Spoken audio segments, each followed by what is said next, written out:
Different trip, Kelly O'Hara, the elderly male nurse recalls of his younger years as a deckhand on a fishing boat out of Dutch Harbor, says.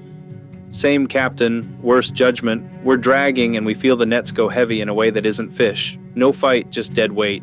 Takes both winches to get the bag to the surface. When it finally breaks water, he pauses, jaw working. We've got 3 walruses caught in the mesh, he says. Big bastards. 2 alive and pissed, 1 already done. Protected species. We're supposed to call it in, let the feds handle it. Captain looks at the quota, looks at the clock, and decides the rules are flexible. He pauses a beat, accessing a suppressed memory. Chainsaws, Kelly says. He sends the biggest guys forward with Styles and tells me to keep the inspector busy because there's a NOAA and USDA boat on scope 5 miles out and closing. Captain knows they'll want to come say hi. I go below, throw on a clean shirt, and march into the galley where the USDA rep's having coffee with the captain, Kelly says. Captain remembers he needs to check something in the engine room and leaves me alone with him. I put on quite the show, coughing when I heard the chainsaws wheel.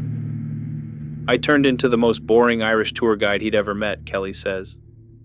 Talked about safety procedures, showed him every label in the galley, bragged about our recycling. Then I remembered I'd written the wrong numbers on the catch log and needed his help fixing them. He grins, no humor in it.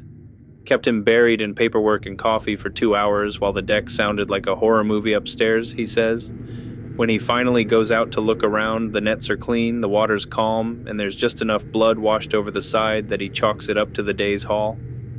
That man could have blown up our whole operation, Kelly says. Instead, he signed the log, shook my hand, and said, "You boys run a tight ship." He looks down at his own hands now, flexing them like he's still washing something off. I can still hear those chainsaws, he adds quietly. Smell the mix of gas, salt, and everything else.